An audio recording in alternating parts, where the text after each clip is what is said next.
¿Qué tal? ¿Cómo están? Buenas tardes. Bienvenidos a Infobae TV, este segmento hasta las 3 de la tarde. Hoy estoy particularmente entusiasmado con los invitados que vienen, que nos visitan hoy, porque de los dos he aprendido, he leído, así que quiero compartir con ustedes estas vivencias y este conocimiento de estas dos personas. Ya está con nosotros el maestro Jorge Bustamante, el maestro Zen, y también está en el estudio Beatriz Arlo, la escritora, periodista, con quien vamos a hablar en un ratito también. ¿Qué tal, maestro? ¿Cómo está? Bien. ¿Bien? Bien, gracias, sí. Muy bien. Bueno, el maestro Jorge Bustamante enseña desde hace muchos años la práctica de Zazen, así que con él vamos a hablar para tratar de entender un poco sobre ese mundo, porque a veces hay algún artículo en un diario que habla del budismo Zen, del Zen incluso hasta como una moda. Ujú. ¿Qué nos puede decir? ¿Qué es el Zen? Eh, en primer lugar, el Zen es una rama del budismo. Es, digamos, la rama más despojada del budismo. El budismo que más se conoce es el budismo que se llama budismo tibetano, el budismo que tiene como figura al Dalai Lama. Claro. El budismo Zen es el budismo original, es decir, es el Buda en la postura de Buda que alcanzó la iluminación. A partir de esa postura, que físicamente es de pronto un poco exigente, pero al mismo tiempo es muy buena para la salud y es muy buena para clarificar la mente, ¿no?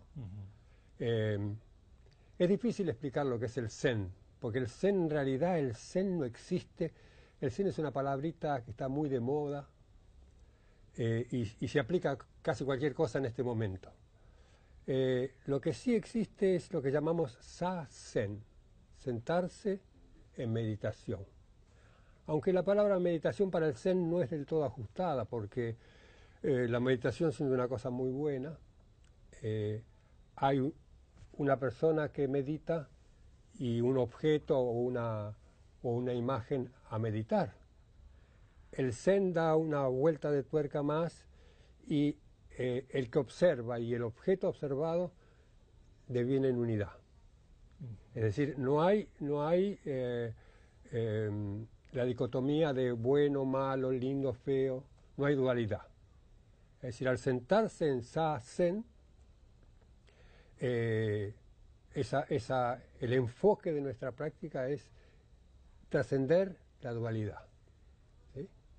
Entonces, la práctica en los años 60, más o menos en Japón, se hicieron una serie de investigaciones científicas con electroencefalogramas, electrocardiogramas, y llegaron a la conclusión de que esta postura, ¿sí?, es la más adecuada para la meditación. Y entonces, bueno, nosotros lo que hacemos es practicar esa postura. Y a pesar de que el Zen tiene más de 2500 años, se actualiza en la medida en que uno se sienta. Es decir, de modo que el Zen hoy por hoy, en estos tiempos tan violentos, tan agitados que estamos viviendo, no solamente acá en el país, sino también en el mundo entero, es muy recomendado para bajar un cambio, como se dice ahora, Claro. como dicen los chicos ahora. Porque si uno se detiene, primero físicamente, se concentra en la postura, se concentra en la respiración, el ritmo de la respiración baja, por ende baja también el ritmo cardíaco y el ritmo de pensamientos, porque pensamiento, respiración y corazón van juntos. O sea, si uno baja una frecuencia, las otras tienden a bajar también. Entonces, observando la respiración se hace más lenta, más tranquila, el cuerpo se oxigena, la célula del cerebro se oxigena, el corazón empieza a trabajar más tranquilo, más normalmente, diría yo, como cuando está en estado de reposo, y la cabeza descansa, se despeja, se despeja. Ese es un horario de la televisión en donde suele haber, ni bien ni mal, existen muchos programas que tratan de cuestiones más superficiales y hay muchas peleas. A mí me gusta no es común ver a un monje zen en televisión, en los medios, y creo que tiene que tener visibilidad personas como el maestro Bustamante para no pensar de que solo lo que está a la vista es lo que existe. Hay una cantidad enorme de personas que tienen otra mirada de las cosas, que también existen, y esta visibilidad a mí me parece importante para no pensar de que todo lo que está en la tele es solo pelea, discusión y cuestiones superficiales. Porque en definitiva, perdón maestro, sí. creo que cuando se apaga la tele y se terminan de ver esos programas, las preocupaciones se distrajeron, pero no se fueron, ¿no? Es como una anestesia por un rato. Pero hay otras preocupaciones que quedan y que esta práctica puede solucionar. Yo no hablaría de solución, porque no es una medicina, no es una terapia. Es una práctica, es una forma de vivir. Yo creo que todo ser humano realiza cuatro actividades: comer, dormir, trabajar, entretenerse. Eso es lo que hacemos todos. Nosotros agregamos zazen. A partir de zazen vemos cómo estamos comiendo, cómo estamos trabajando, cómo estamos durmiendo, qué tanto nos entretenemos. Hay gente que son adictos al trabajo, andan siempre corriendo y no paran nunca. Incluso en las vacaciones siguen corriendo. A partir de detenerse, de quedarse quieto junto con los otros, porque se practica en grupo esto, uno puede tomar conciencia de cómo está su vida en ese momento, hacerse responsable de su propia vida. Siempre le echamos la culpa a los políticos, al gobierno, al país, al vecino, a mi tía. ¿Qué pasa con este que está aquí? Sentándome, parando la máquina, bajando un cambio, quedándome tranquilo, empiezan a desfilar todas las cosas del día en principio, y de algún modo eso se va despejando, se va limpiando, y entonces cuando termino la práctica me levanto y si tengo que corregir alguna cosa de mi vida, de lo que pasó esta tarde o ayer, voy y lo hago. ¿Por qué? Porque me he sentado, me he detenido un momento, y en ese momento de detención aparece todo. Las personas que están muy aceleradas les cuesta mucho la práctica de zazen. Empiezan a decir que le duelen las rodillas, que esto, que lo otro. Pero superado ese momento, si pueden quedarse sentados, si pueden mantenerse quietos, esa quietud empieza exteriormente, empieza a interiorizarse, la mente o el espíritu se calma. Y entonces las cosas esenciales empiezan a surgir. Es decir, uno se da cuenta la cantidad de cosas o actividades o movimientos que hacemos que no necesitamos hacerlo. La adquisición de objetos, ¿no?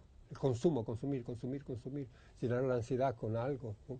Con galletas, con bebidas, con esto, con lo otro.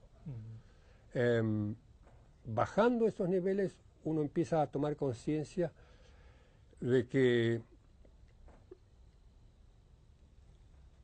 la vida de cada uno está en las manos de cada uno, que somos responsables de eso.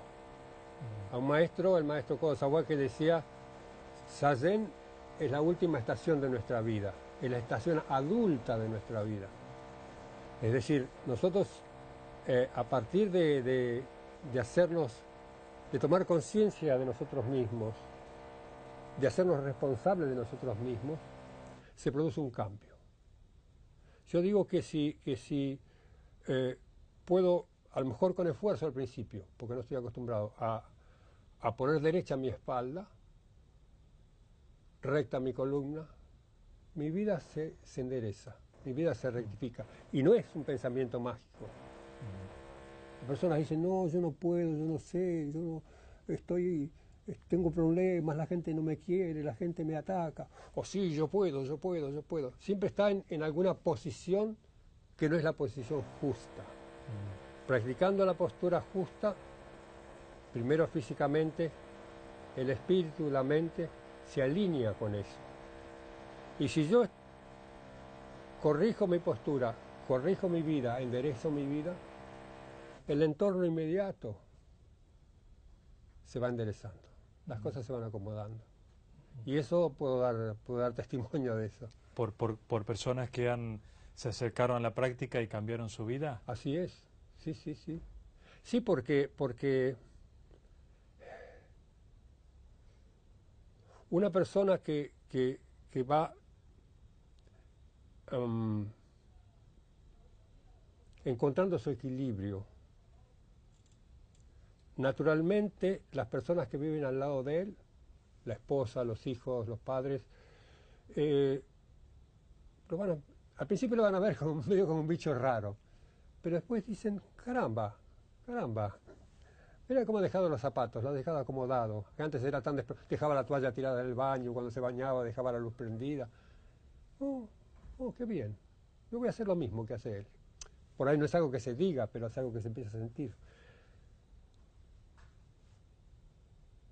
Yo creo que el cambio en la humanidad, me dirás que es una gotita de agua en el océano, es el cambio de conciencia individual. Si cada uno de nosotros cuidara su equilibrio, cuidara su metro cuadrado, no habría tanta violencia en el mundo. Pero porque como estamos torcidos, vemos todo torcido, pero pensamos que está derecho. Ese es nuestro problema. El deseo, le voy a pedir al control si pueden solucionar este temita del audio.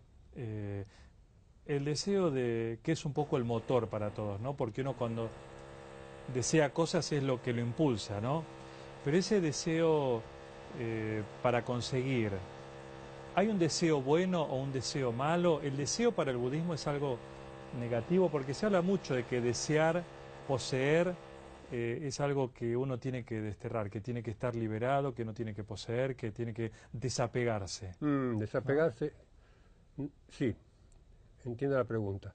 El deseo es algo natural, es natural. Si no tuviéramos deseos estaríamos muertos, o seríamos de plástico o de madera. Pero hay que... y la pasión, ese deseo, ese apasionamiento, es lo que genera el movimiento. Ahora, a partir de la práctica, esa pasión, ese deseo, puede transformarse, y de hecho se transforma. ¿Pero qué es lo que se transforma? El deseo es siempre egoísta. Te amo, pero no mires para otro lado porque quiero que seas mío. Quiero tener ese auto, quiero tener esa casa, quiero tener esto, quiero. Es decir, el deseo es egoísta. Entonces, lo que se modifica a partir de la toma de conciencia es el estado de egoísmo. Porque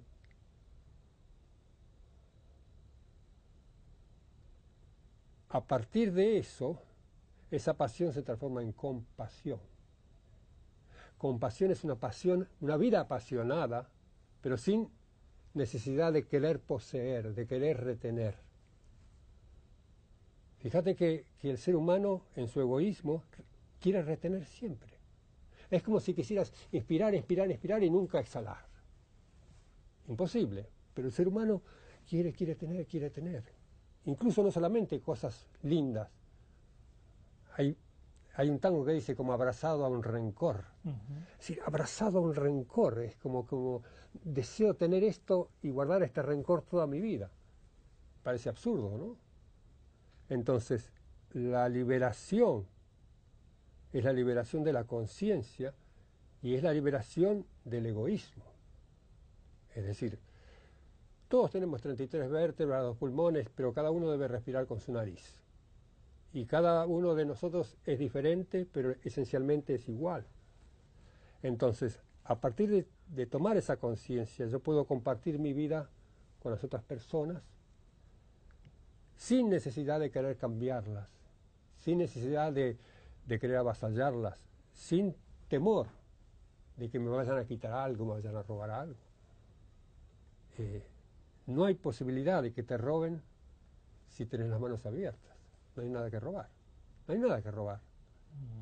Hoy por hoy se está viendo que en un punto del planeta aparece una idea nueva y en el otro punto aparece la misma idea, expresada de otra manera. Quiero decir, el ser humano cree que puede tener cosas, pero en definitiva, en el momento de decir, Señor, se acabó, no se lleva nada. Entonces, ¿por qué no compartir nuestra vida? Cuidando nuestro metro cuadrado podemos compartir nuestra vida con nuestra pareja, con nuestros hijos, con nuestros padres, con los vecinos. Con los vecinos. Pero hay preocupaciones, por ejemplo, muy comunes, generales entre los argentinos ahora, como por ejemplo el aumento de los precios, la inflación, la inseguridad. ¿Usted está como en un estadio superior en donde, por ejemplo, las cuestiones de la inflación o el corte de luz no lo afecta? ¿O si lo afecta, lo toma desde otro lugar? Primero que no estoy en ningún plano superior ni inferior. Soy un hombre de carne y hueso común y corriente que necesita comer, dormir, trabajar y entretenerse. Pero ¿qué hace Sazen? Obviamente sí afecta, sí afecta. Si no hay luz, si no hay ventiladores o aire acondicionado, si no se puede, si uno vive en un piso alto y no llega el agua, uno se va a poner fastidioso, como un perro, como un gato, como cualquier animal que le está faltando algo. Pero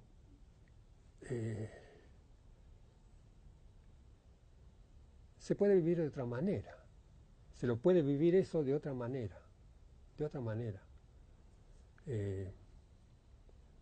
La inflación. Este país ha vivido prácticamente siempre la inflación. Desde los pesos ley, no sé cuánto, sí, hasta los patacones, los lecops y todo eso, hemos pasado por tantas cosas. Y esta onda también pasará. Había un maestro que decía, en invierno los abanicos no son necesarios. Me parece una frase muy sutil. En verano hace calor. En invierno hace frío. Cuando acá nos morimos de calor, en Estados Unidos están teniendo unos problemas bastante graves con eso. Acá tenemos problemas con la inflación. En Europa tienen problemas con la desocupación. El problema es el ser humano, el problema es el egoísmo. Y por eso yo cada vez reivindico esa práctica de Sazen. Reivindico la posibilidad de tener un centro con la puerta abierta para todo aquel que quiera venir a sentarse, porque no podemos vivir en otro lugar que en este siglo XXI. Uno dice, bueno, acá en Argentina no se puede hacer, me voy a Europa. Y al principio por ahí está bien, pero viene desocupación, etcétera, etcétera. Me voy a otro lado. Uno va a otro lado, pero lleva el propio infierno adentro. El infierno, el cielo están adentro de uno. Entonces, reivindico la práctica de Sazen en tanto y cuanto puede ser un cable a tierra, una toma de conciencia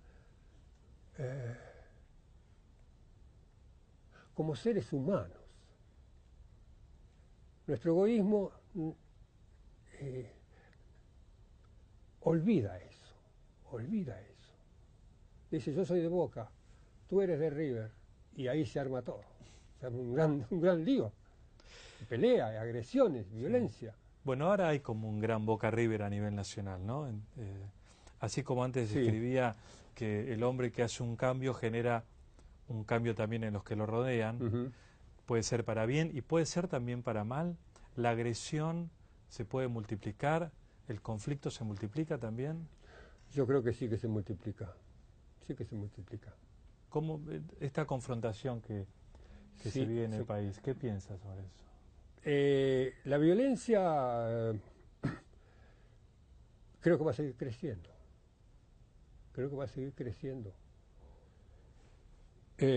Y siento que lo mejor que se puede hacer es, en principio, evitar participar de ella. ¿Sí? Y después tratar de encontrar esa luz que está en todos nosotros adentro y cuidar de su metro cuadrado. Y así. hacer pequeños oasis dentro de eso. Es un pequeño aporte, es un pequeño aporte. Se estaba quemando el bosque y todos los animales huían, y los aves huían, y una bandada de cotorras huía también. Y de repente la bandada de cotorras ve que un pequeño pajarito, un gorrioncito iba en sentido contrario. Se posaron en el árbol y dijeron, ¿dónde va este loco? Iban para el lado del incendio. Entonces el gorrión iba hasta el río, tomaba un buchecito de agua, iba hasta el incendio, lo tiraba. Y así iba y venía, iba y venía. La cotorra dice, pero así nunca vas a apagar el fuego. No, ya lo sé, pero yo solamente estoy haciendo mi parte. Yo creo en eso. Hacer la parte de cada uno. Yo creo que sí. Si cada uno cuida su metro cuadrado, si cada uno cuida la relación que tiene con los inmediatos, con los vecinos, si barre la vereda, si cuida su casa, si cuida su rincón, si cuida sus cosas, si cuida a sus amigos. Son pequeños oasis que pueden ir extendiendo. No me hago ninguna ilusión a que sea una cosa masiva, colectiva. No, pero por lo menos se puede crear una buena atmósfera. Me queda, por supuesto, muchas preguntas para hacerle, pero ¿cómo? Yo lo escuché y habrá mucha gente que también lo escuche, era qué bien que suena, es lo que me gustaría, pero después llevarlo a la práctica es muy difícil. Que a uno lo agredan y no contestar se hace difícil.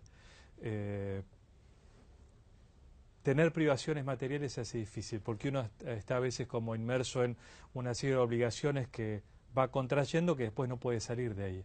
Entonces, cuando se lo escucha, es lo que uno querría hacer.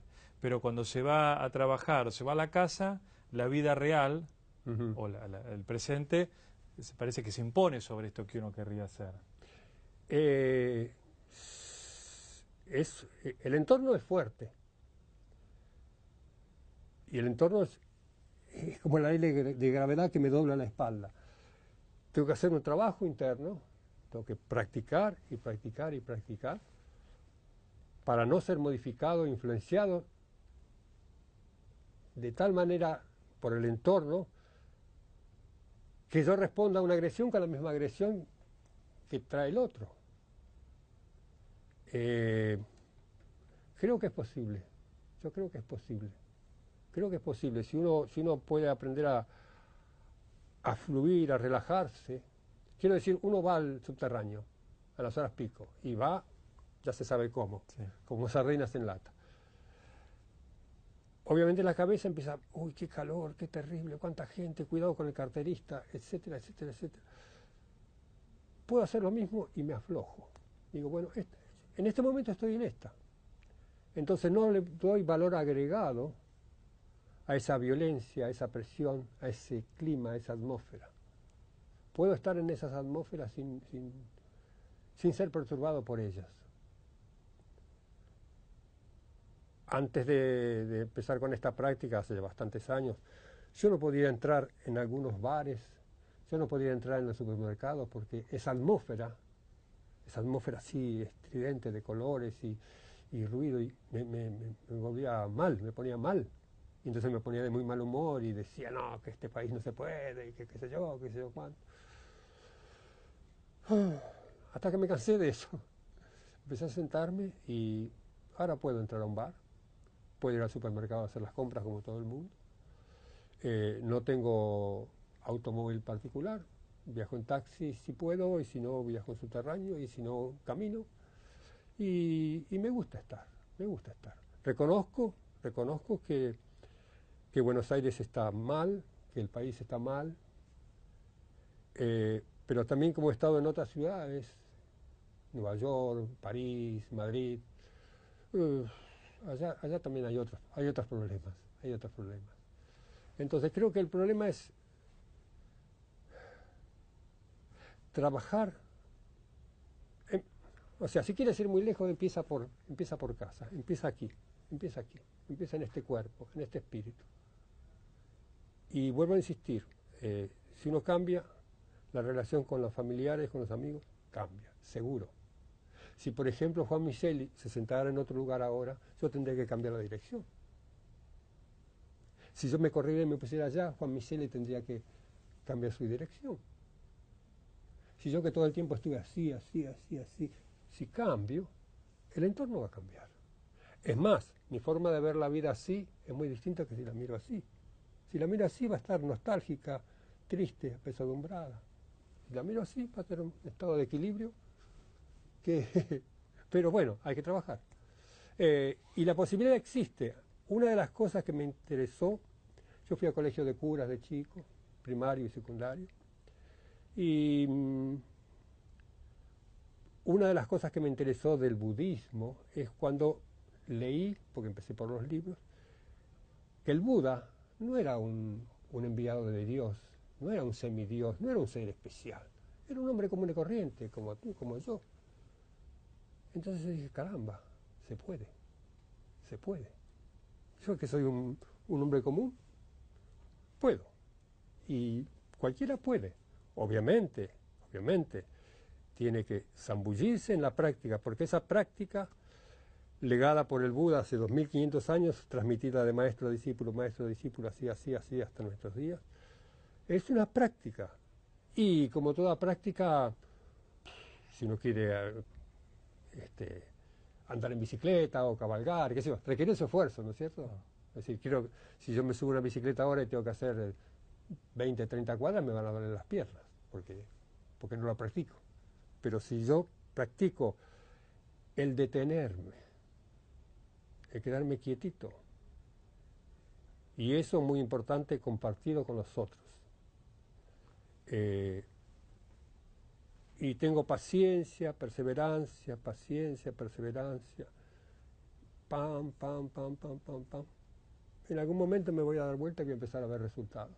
Es decir, los resultados aparecen, por decir resultados, porque realmente siempre busca resultados, ¿no es cierto?, en el espejo de los otros. Che, qué cambiado que está, qué tranquilo que te veo, qué bien. Pero no te jode así, cómo está el país.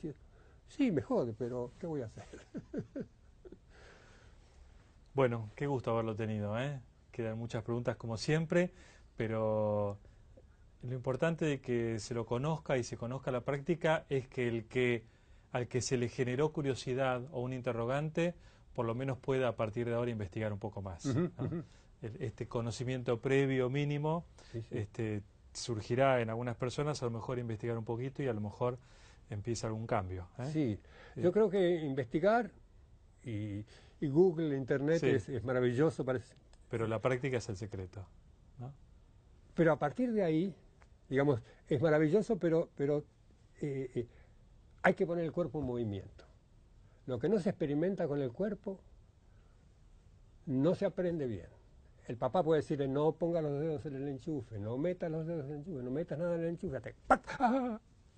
Entonces, ahí aprendí. La práctica es llevar el cuerpo y sentarlo ahí y compartir con los otros, eso es importantísimo, porque eso ayuda a abandonar el egoísmo, ayuda mucho a abandonar el egoísmo.